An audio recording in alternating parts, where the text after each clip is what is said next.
Hello नमस्कार viewers, welcome back to our channel Vaidik Jyotish Gurukul. आज हम वापस आए हैं जतिंदर सर के साथ में।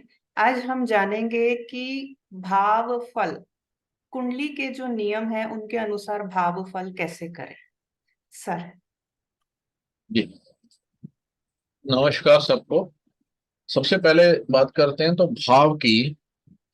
यहाँ पे हम एक रूल की बात करेंगे या एक डिक्टम की बात करेंगे या एक फंडामेंटल की बात करेंगे कि जिसके ऊपर सारी एस्ट्रोलॉजी टिकी हुई है।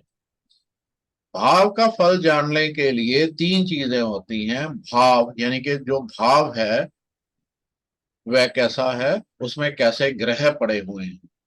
ठीक है। और फिर होता है भावेश, यानी कि भाव का जो उस भाव को रिप्रेजेंट करता है, उस भाव का मालिक वो कौन, वो उसकी क्या स्थिति है। तीसरा होता है कारक, उस भाव का कारक, जो स्थिर कारक हमें बताए गए हैं उन उसके अनुसार। अब स्थिर कारक पहले भाव का सूर्य, दूसरे का बृहस्पति, तीसरे का मंगल, चौथे का आ, ये अपना चंद्र और बुध। कुछ लोग 10वें का बुध को मानते हैं, तो इसी तरह से ये 5वें का बृहस्पति, छठे का मंगल, शनि। शनि मानते हैं लेकिन मंगल का भी उसमें रोल रहता है। सप्तम सप्तम में जो है शुक्र, और 8 का कारक शनि, 9 का बृहस्पति, 10 का जो है उसमें कई सारे आ जाते हैं, सूर्य, बुध। इन इन सबको ले लिया जाता है ज्यादातर। तो 11वें भाव का बृहस्पति और 12वें भाव का शनि। तो ये हो गया स्थिर कारक। ज्यादातर ये कई ग्रंथों में थोड़ा डिफरेंस है, तो इसलिए मेरा जो मैं बता रहा हूँ इसमें कोई डिफरेंस हो सकता है, थोड़ा 19 का और 21 का फर्क हो सकता है। अब बात आती है कि ये तो हो गया स्थिर कारक। तो ये स्थिर कारक हमने ये कंसिडर करने हैं, भाव, भावेश और कारक। तो मान लीजिए कि भाव, पहले भाव पे आते हैं। भाव क्या है? भाव जो है कुंडली के जो 12 भाव हैं, हमने जिस भाव का आकलन करना है, जिस भाव को हमने देखना है, जिस भाव के फल को जानना है, उस भाव पे जाते हैं। उस भाव में ये अगर तो पापी ग्रह बैठा हुआ है, मान लीजिए कि भाव में पापी ग्रह है, और भावेश यानी कि उसका जो लॉर्ड है, उसको उसका जो मालिक है वो भी पापी ग्रह के साथ है, और जो कारक है, जो स्थिर कारक है, मान लीजिए ये 9वां भाव है। 9वें भाव का जो कारक है ये बृहस्पति है। 9वें भाव में 9वें भाव में शनि बैठे हैं। 9वें भाव में शनि बैठे हैं, और उस भाव का लॉर्ड, अगर मान के चलें, ये मान लें कि ये उस चंद्र है, चंद्र राहु के साथ। ठीक है। उस भाव का जो लॉर्ड है वो चंद्र है, वो राहु के साथ। और जो उसका कारक है बृहस्पति, वो केतु के साथ, या वो मंगल के साथ है, मंगल और सूर्य के साथ। ठीक है, ये लेके। सो भाव जो है, भाव का लॉर्ड जो है वो चंद्रमा है, वो राहु के साथ है। भाव में शनि बैठा है, और बृहस्पति जो है वो सूर्य और मंगल के साथ बैठा हुआ है, और उसकी बृहस्पति की भाव पे दृष्टि नहीं है। उस भाव पे दृष्टि नहीं है। तो इससे क्या हुआ कि भाव भी गया, भाव में पापी बैठा है। भावेश भावेश के साथ जो है, भावेश जो है वो राहु केतु के एक्सेस में है। ठीक है। और जो कारक है वो भी पापियों के साथ है। तो इस संदर्भ में इस भाव का जो फल है बहुत ही कम मिलेगा या मिलेगा नहीं। तो इसमें क्या क्या आ जाता है? इसमें हायर लर्निंग है, धर्म है, धर्म यानी कि कोड ऑफ कंडक्ट, जिस कोड ऑफ कंडक्ट से, क्योंकि धर्म की 12 डेफिनेशन है अंग्रेजी में, 22 डेफिनेशन।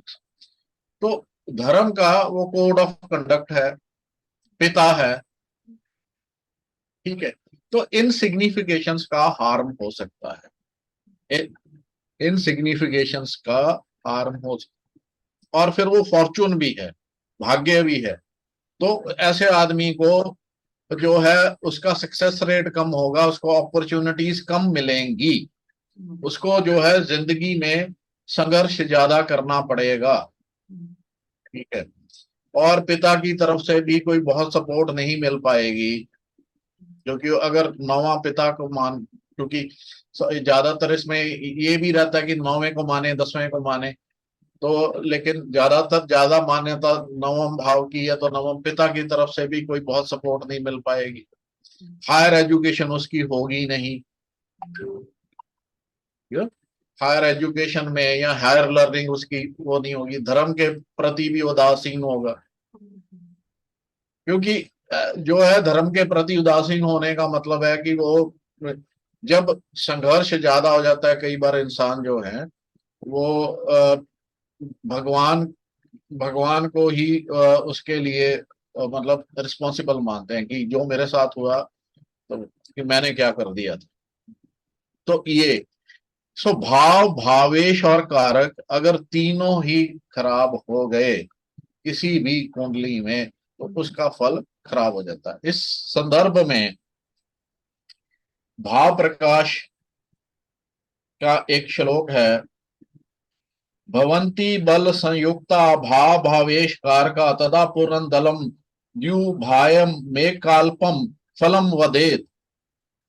तो इसका अर्थ है हिंदी में, भाव, भावेश और कारक ये तीनों यदि बल से युक्त हों, ये तो बल की बात कर रहे हैं ना, तो पूर्ण फल, दो बली हो तो अर्ध फल यानी कि आधा फल, और एक बली हो तो स्वल्प फल यानी कि उसका 25% रिजल्ट ही समझना चाहिए।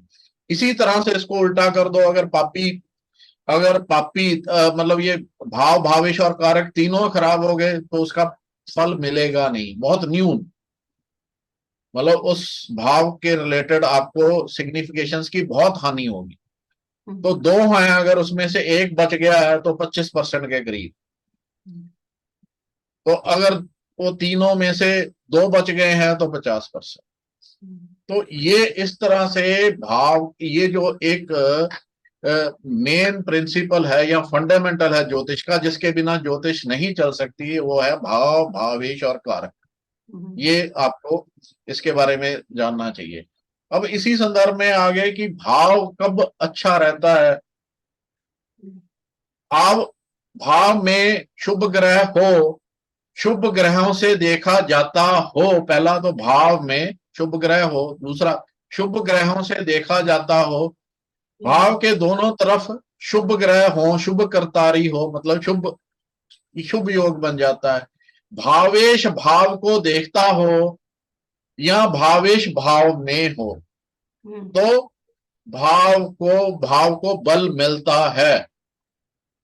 और अगर ये कंडीशंस फुलफिल नहीं होती तो भाव को बल नहीं मिलता है। अगर यहाँ पे पापी होंगे, पाप ग्रह देखते होंगे, पापी ग्रह दोनों तरफ होंगे, जिसको पाप कतारी बोलते हैं, तो उस भाव का फल जो है न्यून हो जाएगा, कम हो जाएगा। तो ये था आज का भाव के रिलेटेड।